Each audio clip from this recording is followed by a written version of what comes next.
मुल्क भर में जारी मजहब तब्दीली के मामले, लव जिहाद पर जारी सियासत, लिव इन रिलेशनशिप पर जारी हंगामे के दरमियान इत्तेहाद मिल्लत काउंसिल के सदर मौलाना तौकीर रजा का बड़ा बयान सामने आया है।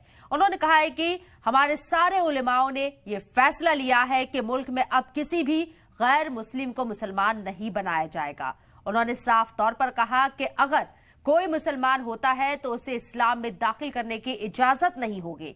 हमारे यहाँ ये पाबंदी लगा दी गई है। उन्होंने कहा कि हम सबसे पहले मुसलमानों को सच्चा मुसलमान बनाएंगे, हम किसी गैर मुस्लिम को मुसलमान नहीं बनाएंगे। लव जिहाद के मामले से लेकर ऑनलाइन गेमिंग के जरिए मजहब तब्दीली मामले तक के उठे तनाज़े के बीच ये फैसला काफी अहम माना जा रहा है। जबकि मौलाना तौकीर रजा ने लव जिहाद पर बीजेपी को भी घेरने की कोशिश की है। उन्होंने कहा है कि लव जिहाद जैसी कोई चीज नहीं होती है, ये बीजेपी वालों का दिया गया नाम है। इतना ही नहीं, मौलाना तौकीर रजा ने मुसलमानों पर भी काफी कुछ बोला है। वो कहते हैं कि आज मुसलमान शराब पी रहा है, जुआ खेल रहा है, बेईमानी कर रहा है, सूदखोरी में लगा हुआ है, इस्लाम में जो हराम है वो काम कर रहा है। ऐसे में सबसे पहले मुसलमान को इस्लाम का सही मतलब समझाने की जरूरत है।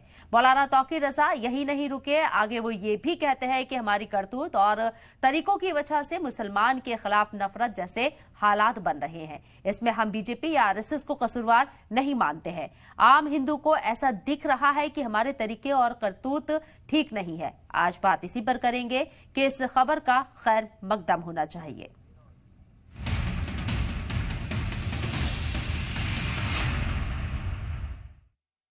सबसे पहले फराज किदवई साहब, मेरा सवाल आपसे है, मौलाना तौकीर रजा खान ने जो बयान दिया है उसे आप कैसे देख रहे हैं? फराज किदवई साहब, आपसे मेरा सवाल है। ठीक है, शायद आपकी आवाज नहीं आ रही है, कोई बात नहीं, मैं आपसे कोशिश करूंगी राब्ता करने की। अरविंद जी, आपसे मैं सवाल लेती हूँ। तौकीर रजा ने बात कही है कि बीजेपी और आरएसएस को इसके लिए जिम्मेदार नहीं ठहराना चाहिए। जो मामले उठ रहे हैं या इस तरह के इल्जाम लग रहे हैं, क्या इसका इस्तकबाल करेंगे आप?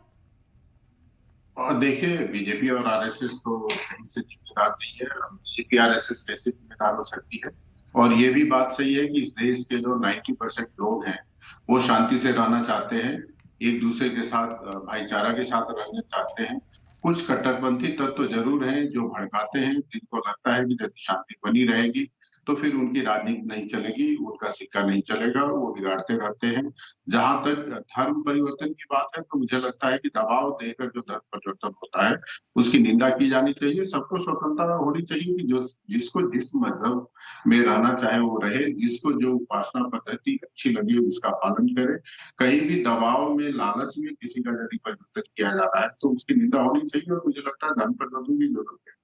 व्यक्ति अब समझदार है, जिसको जो उपासना पद्धति अपनानी होगी वो अपनाएगा।